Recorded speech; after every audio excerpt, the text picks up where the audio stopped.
James, honey, did something happen to you? After we got separated in that long hallway? Are you confusing me with someone else? You were always so forgetful. Remember that time in the hotel? Maria? You said you took everything, but you forgot that videotape we made. I wonder if it's still there. How do you know about that? Aren't you Maria?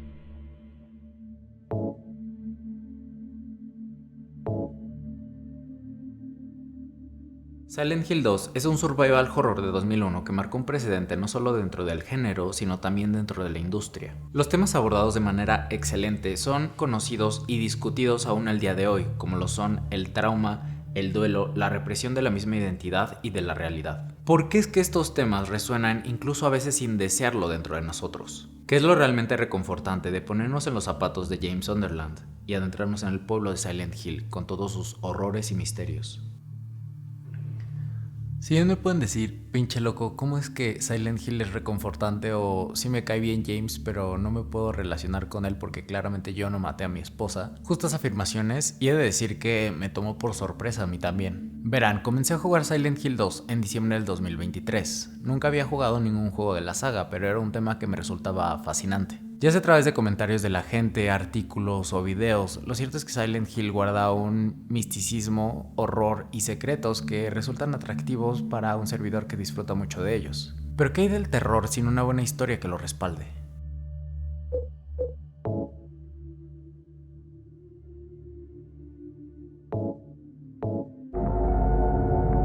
Mi gameplay estuvo cargado de sensaciones inesperadas. Inmediatamente me sentí transportado a una atmósfera liminal. La primera escena no hizo más que transmitirme el estado de ánimo de nuestro protagonista, y su entorno nos envuelve en lo que es el principio de un viaje inusual y emocional. A lo largo del camino, el sentimiento de estar presenciando eventos sensibles y de vulnerabilidad para los personajes solo hizo que me involucrara más en la historia, en sus implicaciones y, muy a mi pesar, en la experiencia del survival horror, con todo lo que incluye. Una de mis secciones favoritas fue la de Toluca Prison, y esto precisamente lo digo porque fue la que más me perturbó de todo el juego. Estaba ya en la segunda mitad del final de mi partida, era de madrugada y estaba acompañando a mi hermana, quien estaba terminando un proyecto. Las voces, el vacío y la oscuridad me llegaban a paralizar.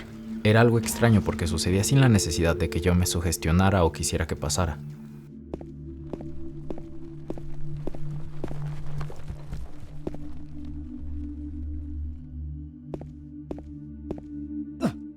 El recorrer esos pasillos y espacios con sonidos, artículos encontrados y puzzles me hicieron sentir tan expuesto, como estando en otra dimensión en la que nada era lo que parecía y todo pasaba no solo oculto de mis sentidos, sino que sin yo poder hacer algo al respecto.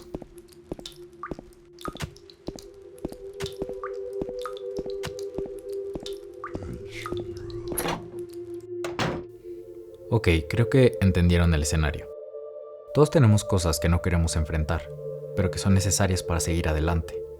La historia del juego gira alrededor de James Sunderland, un oficinista de 29 años quien llega al pueblo de Silent Hill en búsqueda de su esposa Mary Shepard Sunderland.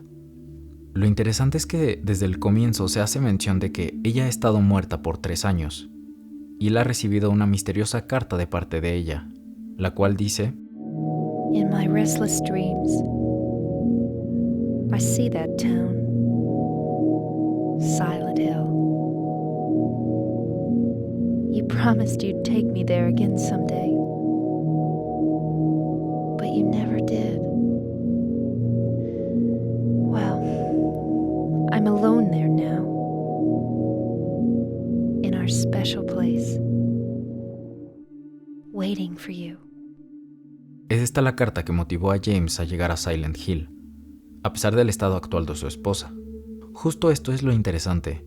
James es consciente de que su esposa está muerta, y aún así decide creer que la carta es de parte de ella, y que tiene la posibilidad de encontrarla en su lugar especial en el pueblo. Esta ambivalencia en la premisa es aterrizada aún más con el primer espacio en el que nuestro protagonista se encuentra al inicio del juego. Una toma con plano holandés, en un baño olvidado, oscuro y sucio. Él frente a un espejo con una luz superior que proyecta duras sombras en su rostro, hasta cierto punto transformándolo con expresiones sutiles y ambiguas. La acción de pasar de esta forma su mano frente a su rostro no hace más que contribuir a la extrañeza de lo presentado. ¿Acaso James cuestiona su propia humanidad? ¿Su propia realidad? ¿Es acaso este un sueño no deseado? ¿Qué es lo que realmente está haciendo aquí? Mary, could you really be in this town? Todo esto es presentado al jugador dentro de la secuencia inicial. Como si esto no hubiera sido suficiente para involucrar y envolver al jugador en la historia y en su atmósfera, lo que sigue es una caminata descendente por la montaña entre los árboles, durante la cual se hacen presentes otros dos elementos principales, los sonidos y la niebla.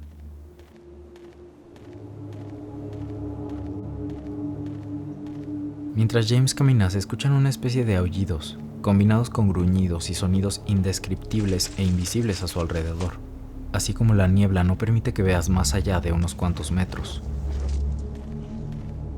Dos decisiones creativas que aíslan al jugador y lo vulnerabilizan de tal manera que uno de los miedos primordiales se apodera de él, el miedo a lo desconocido. Y claramente, como todo buen juego de horror y supervivencia, esto no hace más que empeorar. A lo largo del juego nos encontramos con diferentes personajes. El primero es Angela Orozco, una chica de 19 años quien, así como James, está en búsqueda de un ser querido, en este caso su madre. Sin embargo, también ella menciona que podría encontrar a su hermano o a su padre. El segundo personaje al que nos encontramos es Eddie, de 23 años, dentro de unos departamentos, frente a un inodoro vomitando, pues menciona que ha visto un cadáver. Él menciona que por el momento no tiene hogar y está en Silent Hill en busca de uno. El tercer personaje con el que nos topamos es Laura, una pequeña niña de 8 años, quien sorprendentemente también está en búsqueda de Mary. Ella le mencionó a Laura haber estado en un lugar tranquilo, hermoso y lejano, lo que la llevó a interpretar este lugar como Silent Hill. Finalmente, el último personaje que nos encontramos es Maria, una mujer de 25 años en el parque Rosewater. Y es alguien peculiar, ya que James la confunde con su esposa debido al parecido casi idéntico que tienen. Ahora, antes de seguir, podrán haber notado que no mencioné uno de los elementos más importantes de todo el juego, los monstruos. Cuando por primera vez descubres el motivo de los ruidos extraños, después de ver una mancha de sangre en el piso al llegar al pueblo, observas a esa figura.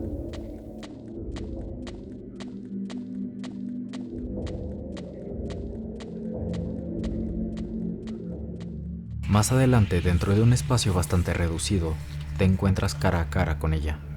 Ahí es cuando, con la ayuda de un palo con clavos, acabas con ella, solo para descubrir que la forma en la que debes hacerlo es tosca y lenta, lo cual solo contribuye a un sentimiento de desesperación e impotencia ante la situación.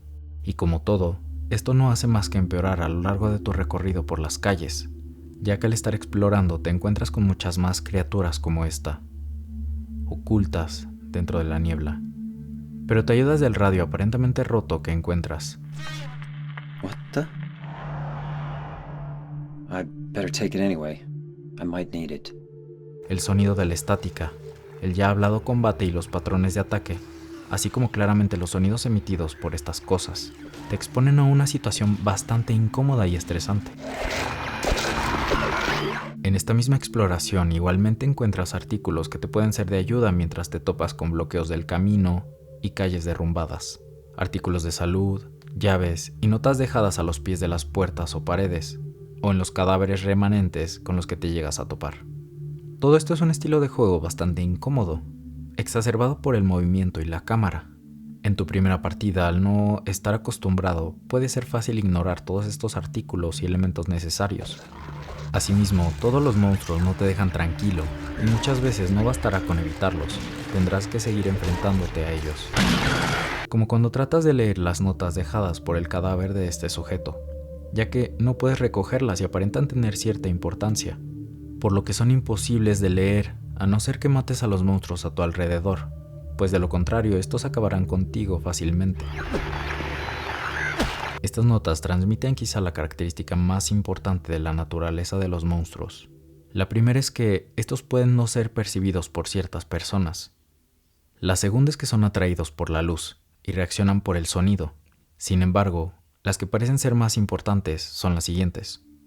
Una es que incluso si decides no hacer nada y ocultarte en la oscuridad sin hacer ruido, puede que no te salves.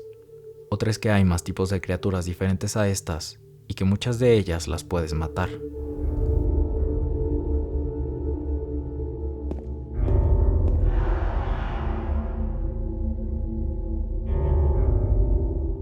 ¿Por qué estas páginas son tan importantes para comprender mejor el juego? Y es aquí en donde se desprende el segundo aspecto a asimilar, expuesto tanto en los memos como en el segundo encuentro con Angela. Y es que aquí se muestra que James y básicamente cualquiera que se llegue a cruzar con sus propios monstruos y escenarios, tiene el poder de avanzar y enfrentarse a las criaturas, situaciones y entornos tan horrorosos como mortales. O simplemente no hacer nada y esperar pasar desapercibidos por estos. Un viaje personal y enfrentarse a uno mismo no estaría fácil y mucho menos deseada. Sin embargo, es solo a partir de este viaje que se logra superar un trauma o un problema personal. El juego expresa esta necesidad de una manera que se sienta tangible para el jugador. Y cuán rotos y dañados podemos llegar a estar muchas veces sin darnos cuenta. Esto me lleva a hablar de los tipos de monstruos como tal que se cruzan en nuestro camino, pues es interesante de analizar dentro del contexto del juego. Y para ello tenemos que prestar especial atención a un artista y su trabajo en particular.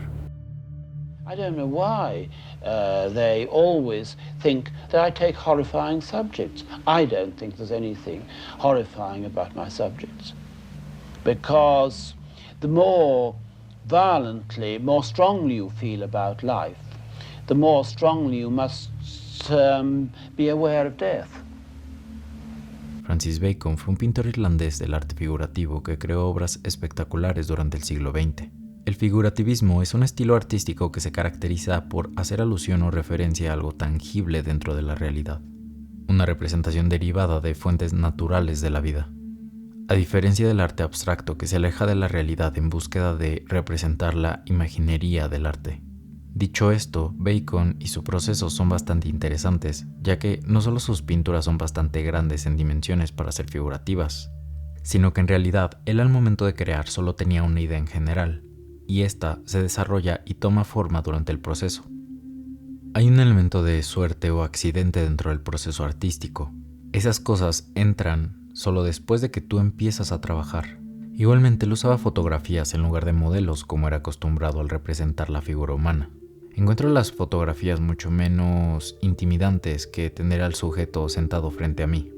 De todos los retratos que él llegó a hacer, todos fueron de personas a quienes él conocía ya muy bien, a quienes ya había visto muchas veces.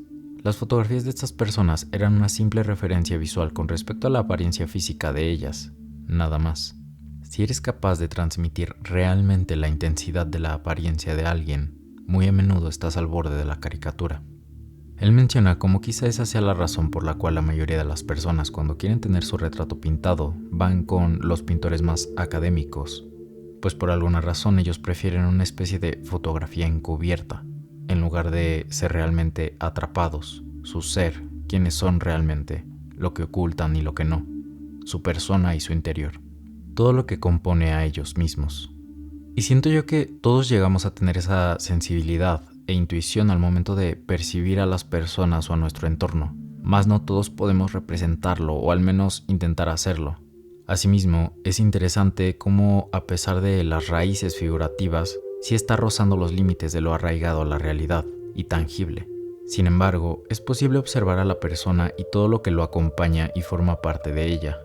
Depende en este caso del individuo y su naturaleza, muchas veces oculta lo que se llegue a plasmar en el canvas.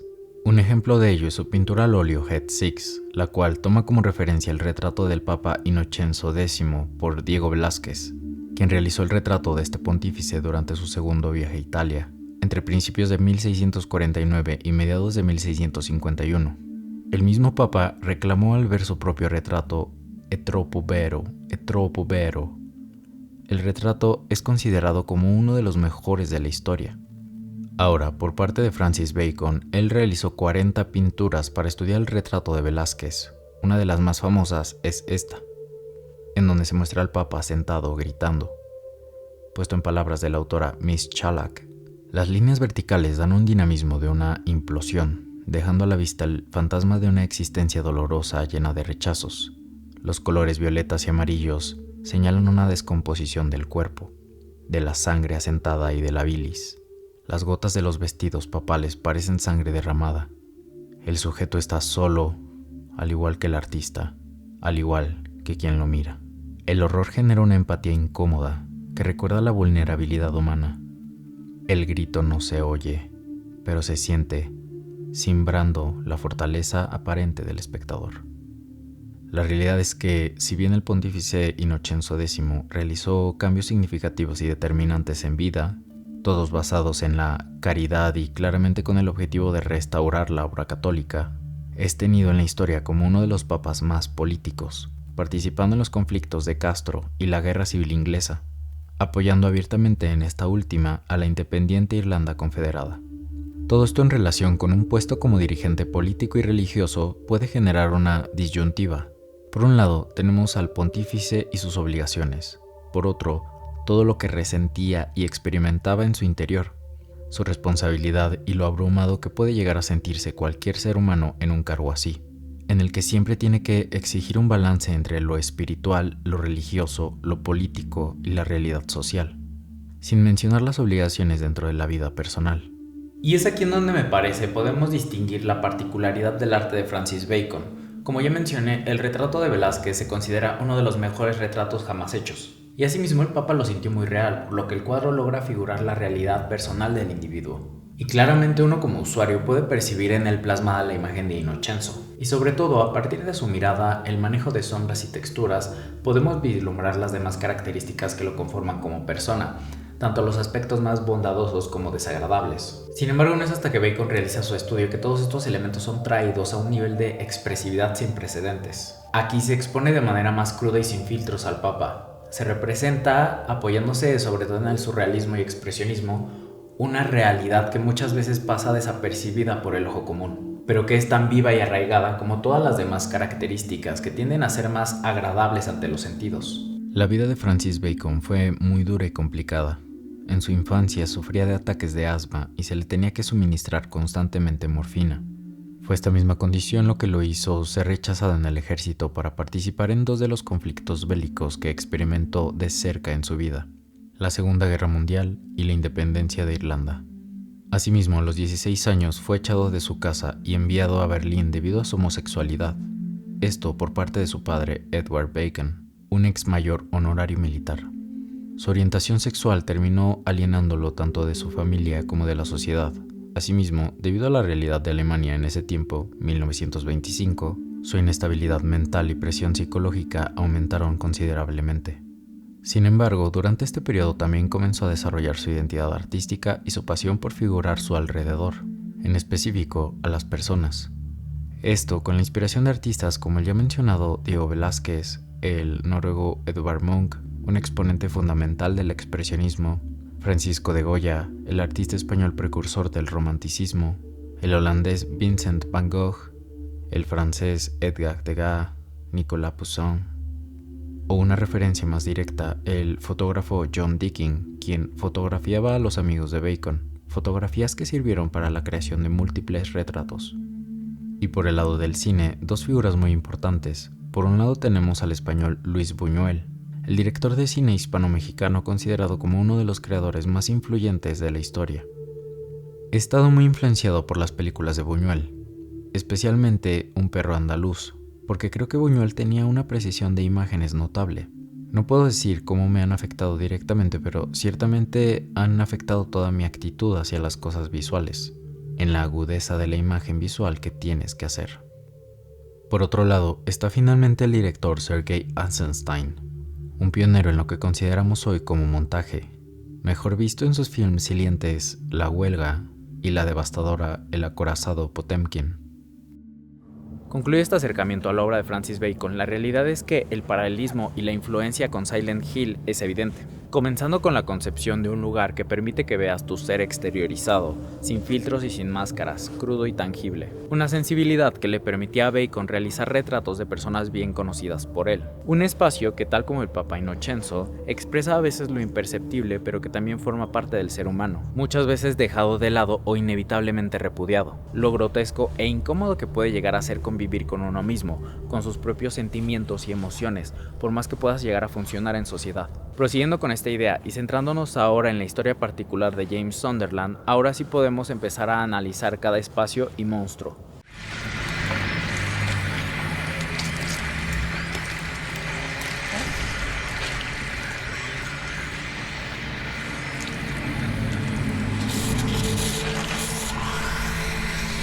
Lying Figure. Este monstruo comparte nombre y similitud con la serie homónima de retratos de Bacon. En ese caso es una clara referencia a Mary en Enfermedad. El mismo nombre hace alusión a una figura recostada, desprendiéndola totalmente de su humanidad, pues, para James, Mary se había convertido en otra persona, sin muchos de los aspectos bondadosos y amables que caracterizaban su personalidad, estando de mal humor casi todo el tiempo, con dolor, tristeza y frustración. Asimismo, este monstruo cuenta con un orificio en el pecho por el cual escupe ácido, lo que podría hacer alusión a que la forma en la que Mary se expresaba hacia James era dolorosa y terminaba hiriéndolo profundamente. Diseñé a Pyramid Head en 1999 después de terminar de trabajar en el primer Silent Hill. Estaba seguro de que este personaje se apoderaría de los corazones de la gente en ese momento, pero nunca pensé que algunos fabricantes seguirían liberando estatuas un cuarto de siglo a partir de entonces.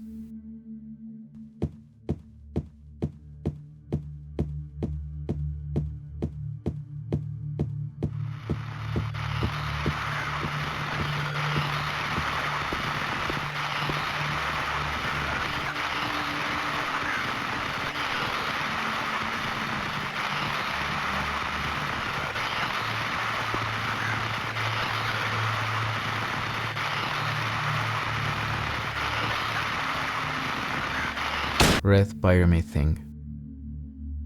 Un ser que encontramos por primera vez en los departamentos Woodside, observándonos del otro lado de las rejas metálicas. Es el enemigo más poderoso e imponente del juego.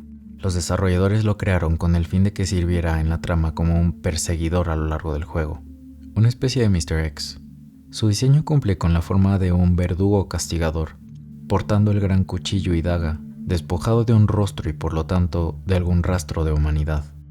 Su altura y musculatura no solo transmiten peligro, sino una distorsión de un líbido profundamente reprimido. Esta entidad representa los deseos más profundos, crudos y carnales de James, enterrados y ocultos en las sombras. Estos mismos regresando y tomando esta forma para atormentarlo, mostrarle lo repulsivo que él siente que es, y ser finalmente el verdugo de su ego. Una reiteración de su culpa, sus acciones y su deseo de ser castigado y atormentado.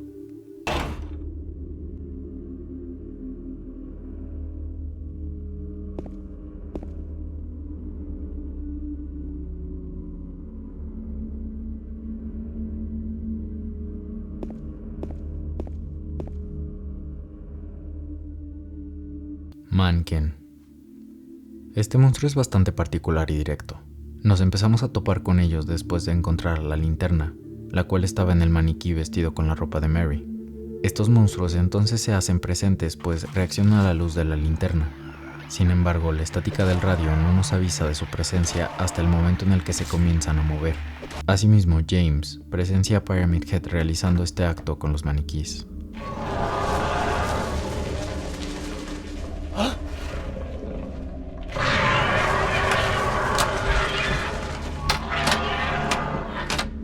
Estas criaturas están conformadas de piernas y las connotaciones sexuales son más que evidentes. Esto en relación con el papel que cumple Pyramid Head y la represión de James durante la convalecencia de Mary, creo que ya figuran una idea un poco más clara de lo que representan estos maniquís. Aventurándome a mostrar un poco más mi punto de vista y ser más claro por más repulsivo que suene, ¿cuál es la forma más baja, grotesca y degradante de ver a una pareja? En específico, a una mujer.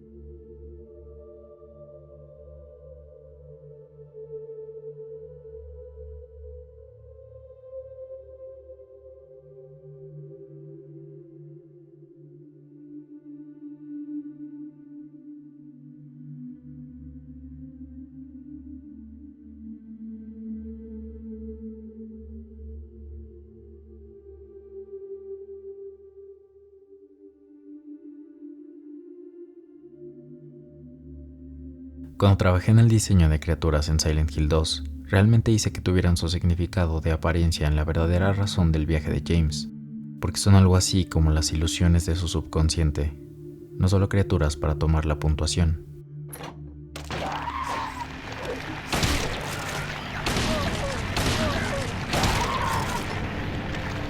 Bubblehead Nurse. Si hablamos de la represión, la culpa y la desesperación materializada de James, este es el monstruo más representativo de ello. Al ingresar al hospital Brookhaven nos encontramos con unas figuras femeninas y humanoides, vestidas de enfermeras y con la altura de Mary. Sus cabezas están envueltas en una fina máscara de vinilo que contiene un semilíquido, mezclado con sangre diluida, que cubre la superficie de su rostro. Esta máscara hace que su cara aparente una especie de hinchazón. Asimismo, muchos jugadores han analizado los modelos utilizados en el juego y notado lo que parece asemejarse al rostro de un bebé debido a la distancia entre la nariz, la boca y la barbilla. Este monstruo cuenta con dos inspiraciones según Masahiro Ito. Por un lado, la figura femenina y el resaltamiento de estos atributos físicos con el uniforme de enfermera pueden hacer directa alusión a un líbido reprimido durante un periodo de enfermedad. Por otro lado, el rostro hinchado y cubierto no solo demuestran la desconexión y despersonalización que provocó el proceso por el cual pasaron ambos, sino también representa una contraposición entre tratar de cuidar a alguien, deseando mejorar su salud, y la frustración de no lograr hacerlo, pues son relaciones directas con ello tanto el hospital como las enfermeras. La alusión a un bebé podría figurar a un deseo de ser padres que ambos tenían al estar casados, reforzado por la carta que Mary enviaba a Laura en la que estipulaba que le hubiera gustado adoptarla. Este mismo rostro de bebé muchas veces está cubierto con un cuadro rojo, parecido al que usamos para guardar progreso, lo cual podría representar el abuso verbal que Mary ejercía sobre James. Con respecto a los movimientos de este monstruo, estos son bruscos y aleatorios, casi como si fueran involuntarios, dando la apariencia de que estos están siendo sofocados por la misma máscara que envuelve todo su rostro. La idea del bebé. Antes de seguir con la lista de monstruos, la idea del bebé o la infancia no es única de las enfermeras, ya que también podemos observar una cuna abandonada dentro de los departamentos, así como el llanto de un bebé. Si bien estos elementos pueden reforzar la idea del deseo perdido de James y Mary, la realidad es que la infancia en este juego es un símbolo de inocencia y pureza. Por un lado tenemos a Laura, una niña huérfana en busca de su perdida figura materna en Silent Hill, una pequeña que no experimenta los horrores de otros personajes en el pueblo ni corre peligro alguno. Esto debido a que su interior no ha sido corrompido y ella, al ser una niña de 9 años, no conoce las degeneraciones traídas a la realidad de personas como James Sunderland. Por otro lado tenemos a Angela Orozco, a quien encontramos por segunda ocasión dentro de la habitación 209, en la que se encuentra un elemento que podría pasar desapercibido, un oso de peluche. Un símbolo de la infancia, sin embargo, este se encuentra dentro de la habitación corroída y sucio y tirado en la oscuridad dentro de este lugar hostil. Un símbolo de la inocencia de Angela y su perdición. Hablaremos un poco más de la historia de Angela cuando veamos el monstruo Abstract Daddy. I don't know what you're planning, but there's always another way. What are you doing, Laura? It's further back in the desk.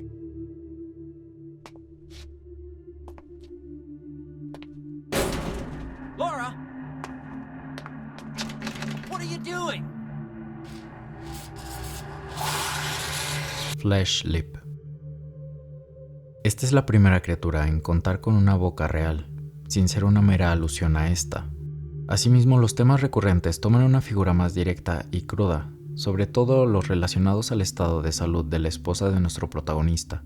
Hablamos de un monstruo colgado del techo, encerrado en una estructura rectangular y con un cuerpo deforme del que solo salen unos cuantos miembros, como dije antes, contando con una boca con labios gruesos en la parte baja. Los elementos ya mencionados del subconsciente de James se encuentran aquí. La estructura rectangular hace alusión a la cama en la que se encontraba convaleciente Mary. El monstruo, la forma y la textura de su piel son elementos que estaban presentes en el cuerpo de Mary en ese estado. Y finalmente el hecho de que exista ahora sí una boca no es más que el miedo y dolor de James por sus interacciones con ella y su lenguaje violento hacia él. Este monstruo está directamente relacionado al jefe final, en donde estos elementos se exacerban y evolucionan. Este monstruo cuenta con dos inspiraciones según Masahiro Ito. Por un lado tenemos la estatua Death de Isamu Noguchi, una obra realizada como protesta ante el racismo y la violencia en Estados Unidos en 1935, haciendo alusión directa a un acto profundamente horrendo como lo es el linchamiento racial, específicamente el caso de George Hughes. Otra fuente de inspiración fue la fotografía de Man Without Legs de Joel Peter Witkin, quien según el Museo de Arte de Cleveland, aunque las fotografías de Witkin se centraban en miembros desposeídos de la sociedad, también revelaban la humanidad de sus sujetos.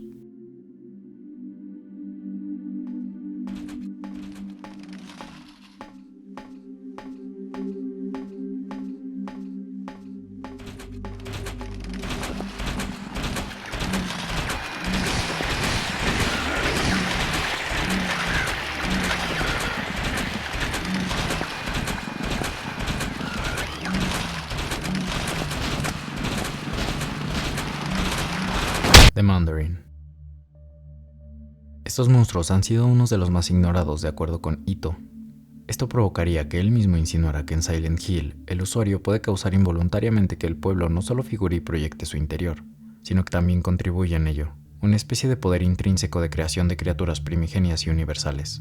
Esto debido al parecido entre The Mandarin y Closer en Silent Hill 3. Ahora, el monstruo en sí puede pasar desapercibido por el jugador ya que nunca se enfrenta directamente con él. Los encuentras solamente entre secciones de transición a lo largo del juego, colgando por debajo de una malla de metal. Se estiran para atacar por debajo de la rejilla con tentáculos que brotan de las aberturas con forma de labios en sus brazos. Están atrapados debajo del piso, por lo que James nunca encontrará uno en la superficie.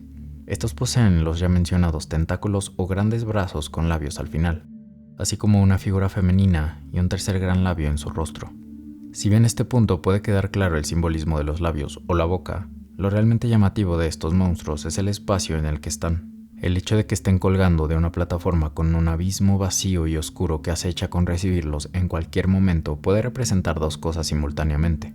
La primera es la representación del miedo latente y presente de James, su incertidumbre de no ser capaz de escapar de sí mismo y de sus propios horrores, el constante asedio de caer en la oscuridad eterna y perderse para siempre. La segunda cosa que podría figurar es el rol de un mártir que busca comunicar información valiosa. En este caso, esta información directamente relacionada con el trauma y la culpa suprimida de James, aferrándose a la superficie con los últimos rastros de voluntad con los que cuenta nuestro protagonista. Esto yo lo relaciono con el nombre dado al monstruo. El mandarín era el nombre que se le daba a los funcionarios académicos de la élite social y clase gobernante, sobre todo en el Imperio Chino, desde la dinastía Tang hasta la dinastía Qing. Eran personas sumamente preparadas y estudiadas que ascendían a la política a través de rigurosos exámenes imperiales. Haciendo una correlación con Silent Hill, refuerza esta idea de conocimiento vasto sobre nuestro protagonista, suprimido y con ansias de ser transmitido debido a la amenaza de ser perdido para siempre dentro de la vasta y compleja psique de James.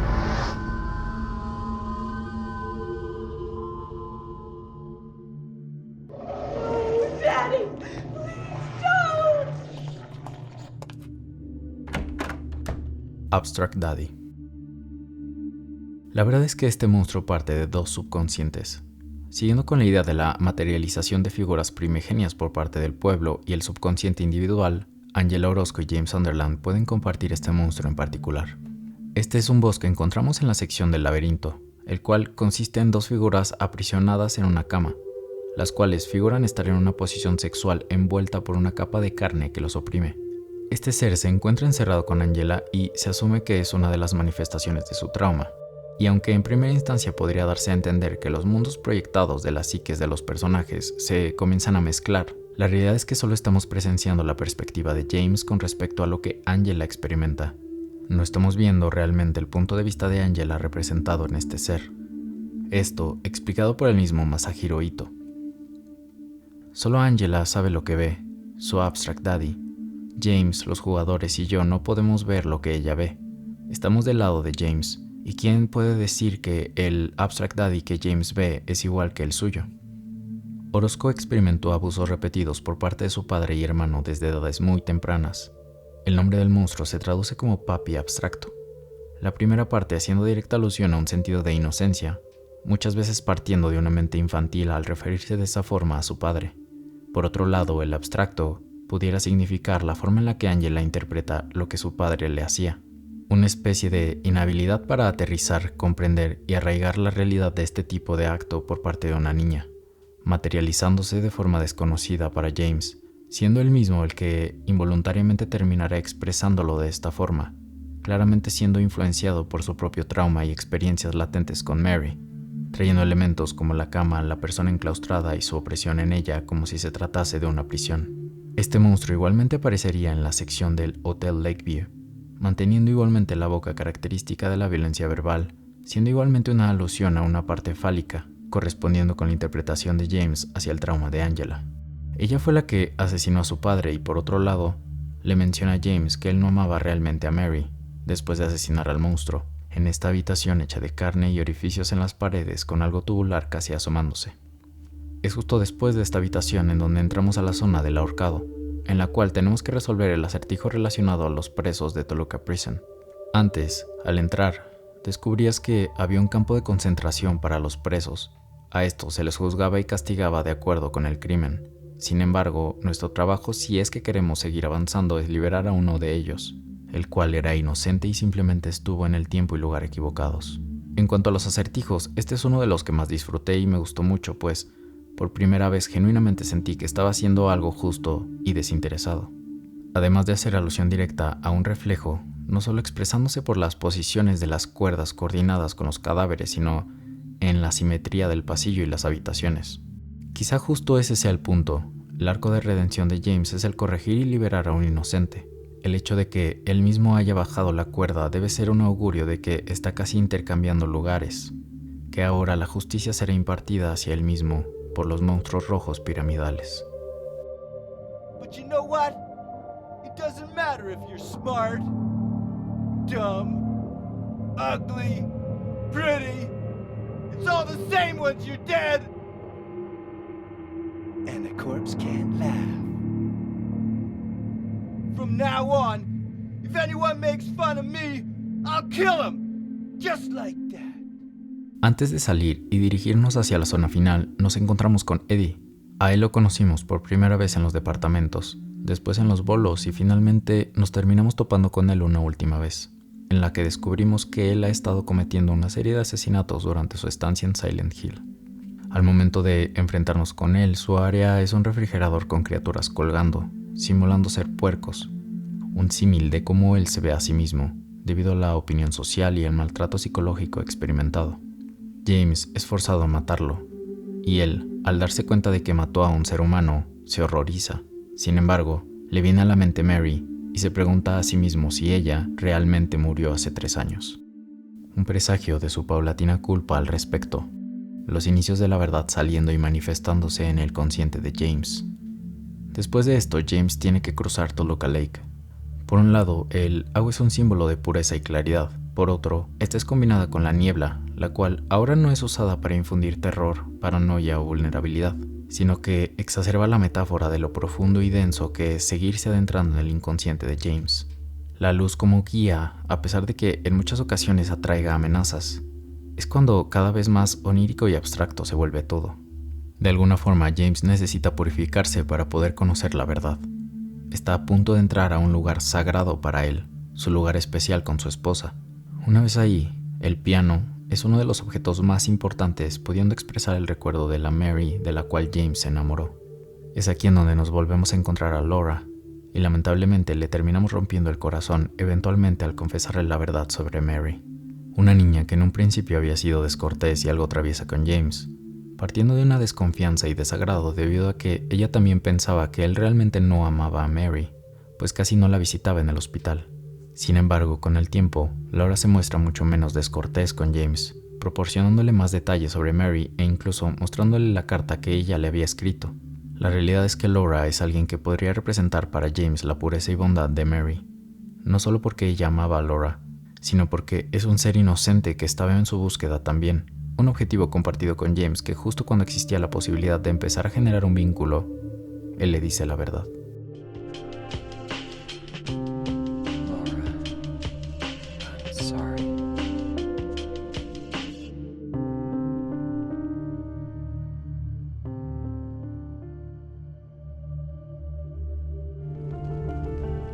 James. Give me back that knife. No. I won't. Saving it for yourself? Me? No. A Angela la vemos por última vez en unas escaleras, las cuales, desde la perspectiva de James, están en llamas. Estas realidades otra vez están interpolando. Él se da cuenta de que no puede salvarla y aún así decide no darle el cuchillo. Algo tan catártico como trágico, el darte cuenta de que, por más que quieras, muchas veces no puedes salvar a todos. It's hot as hell in here. You see it too. For me, it's always like this.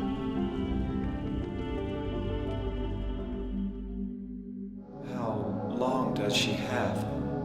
I'm afraid I'm not sure. 3 years at most, perhaps 6 months. It's impossible to say with certainty.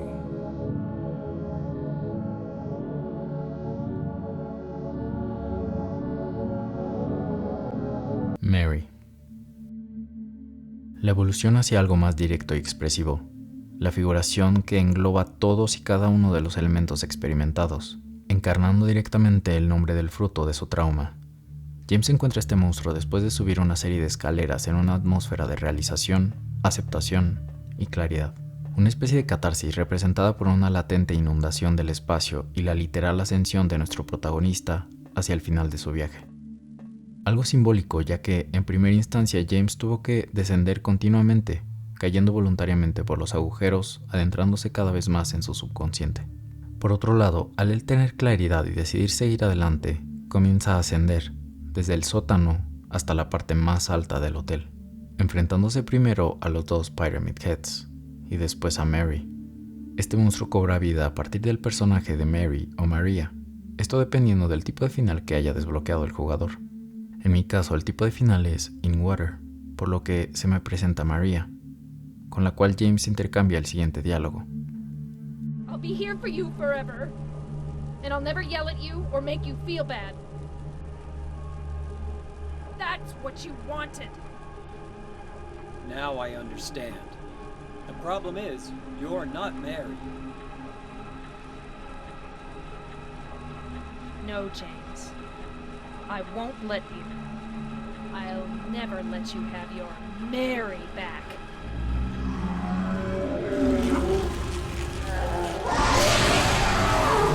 Es entonces cuando se transforma en la encarnación de las emociones conflictivas de James hacia Mary durante sus últimos días. Un ser enclaustrado en un marco metálico, figurando una persona encamada, con púas en las esquinas y un tentáculo que sale de la espina dorsal con el cual es capaz de asfixiar a James. Ito menciona que si bien la apariencia final, como todas las demás, está sujeta a la interpretación, una de las inspiraciones para esta es una monja. Mary, al enterarse de su inminente muerte a raíz de su enfermedad, generó un sentimiento de negación profundo, con sentimientos abrumadores de ira, tristeza, dolor, soledad, impotencia, negación y un profundo disgusto con su cuerpo. Esto debido a que su estado le parecía injusto, y expresando toda esa frustración y negatividad a través de su comportamiento hacia James, similar a la forma en la que éste procede a asfixiarlo y es imposible el acercarse debido a los objetos punzocortantes a su alrededor. Por otro lado, la estructura metálica podría ser la figuración del confinamiento de Mary y su aparente incapacidad para lograr salir de este estado. Igualmente, la inspiración de una monja, expresada en una especie de hábito que porta, no solo habla de la pérdida de cabello que experimentó Mary, sino de la represión sexual de James debido a su estado, forzándolo a una especie de celibato. Para este punto, James se encuentra en la cúspide de su estado de confusión. Si bien ya conoce la verdad detrás de los eventos relacionados con su esposa, la realidad es que sus sentimientos hacia ella son puestos a prueba. Esto, en combinación con la exacerbación de los elementos característicos de su trauma por haber cometido tal acto en contra de ella, así como el decaimiento de su propia muerte por todo lo que ha tenido que superar. Igualmente, otro aspecto sutil pero importante es el uso de las polillas, y para eso tenemos que abordar a un personaje muy importante, Maria. Mary?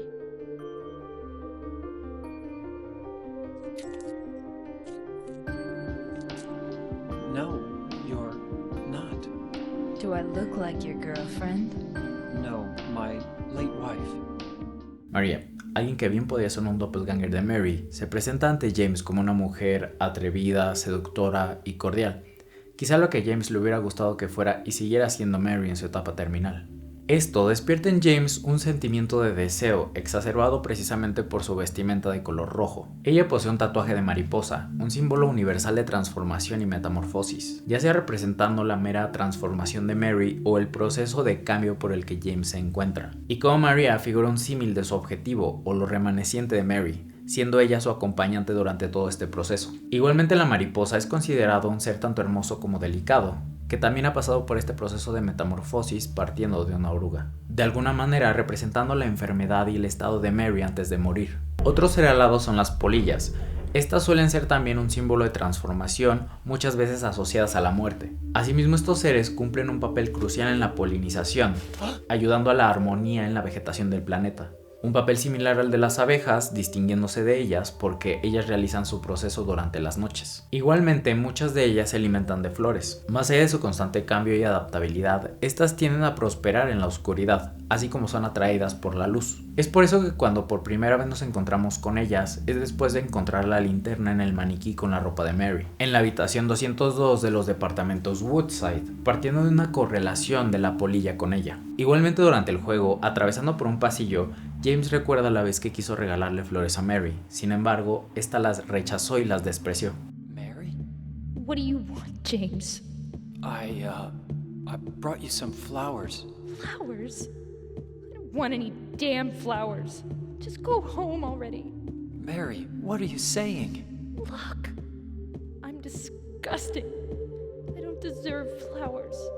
Dada la relación antes mencionada entre la polilla y la flor, esto podría representar un rechazo a la naturaleza de Mary y también un rechazo a generar esta armonía característica de ella en su entorno y en su relación con James, rechazando estos actos de bondad y amabilidad, optando por que se decaiga y marchite. Tanto esta misma relación como su entorno y últimamente su salud. Esta última siendo crucial, pues no había nada que pudiera hacer ella o James al respecto. Yo creo que es por eso por lo que Mary utiliza estas polillas en contra de James, un símbolo del cambio, de lo bueno, puro y adaptable, puesto en su contra, nublando su visión y su proceder, vulnerabilizándolo para ponerlo a prueba una última vez. El reflejo de Mary encarnado y puesto a cumplir un papel contrario al que normalmente tendría. Maria es el jefe final. Ella menciona que puede ser todo lo que James quería que fuera Mary. Él reconoce que ella no es Mary y nunca lo fue. Acepta que, aunque le duela, Mary también era aquella mujer enferma que le gritaba y lo trataba mal. Algo tan doloroso como catártico, que junto con el aceptar que Mary murió y él la mató, completan su viaje de redención y su círculo constante de enfrentamiento o negación con la realidad, la razón por la cual James llegó a Silent Hill en primer lugar. Maria nunca fue un fantasma, eran recuerdos prevalecientes, regresando a modo de castigo, expresado de mejor manera en el diseño del jefe. Una persona de cabeza unida a una cama, haciendo alusión al proceso no solo de enfermedad sino de decadencia mental y física. El tentáculo ahorcando a James con las palabras llenas de resentimiento y odio que herían y lastimaban a su esposo. Poco a poco lo llevaron a un agotamiento y hartazgo que se volvió odio y resentimiento. Las mariposas, ahora polillas completamente negras, la evolución de un simbolismo que partió de algo puro, pero que con el tiempo se corrompió y se volvió oscuro, hostil y lleno de maldad y negatividad. El amor, devenido odio y muerte. Incluso a pesar de todo, el jugador es dejado con un sentimiento de reconfortante tranquilidad y paz, no por acabar algo, sino por el hecho de haberlo afrontado en primer lugar, por más difícil, peligroso, hostil y oscuro que fuese. Incluso cuando parecía imposible seguir avanzando, cuando el camino no era claro, sino denso y muchas veces incierto, el conocer la verdad y aceptarla, por más dolorosa que sea, permite abordar el problema, el trauma, eso que te carcome casi literalmente por dentro y no te deja vivir. Todo para poder soltar, aceptar y dejar ir. Ser consciente de todo, entenderte y perdonarte, es liberador. A pesar de no tener satisfacción, por primera vez ya no hay nadie acechándote y no cargas con ningún peso. Empiezas a percibir todo con claridad después de mucho tiempo. Y esto mismo, yo pienso, es parte de la vida, parte de la experiencia humana y la valentía intrínseca dentro de cada uno de nosotros. Saber que cada quien experimenta su propio Silent Hill y que, a pesar de que muchas veces no podremos ayudar al otro, sí podemos tomar la decisión de ayudarnos a nosotros mismos. Y como James, lograr ayudar con esta experiencia a que otros como yo sepan que, a pesar de todo, con voluntad, valentía y amor, lograrás salir y sentir esa tranquilidad, ese silencio tan reconfortante.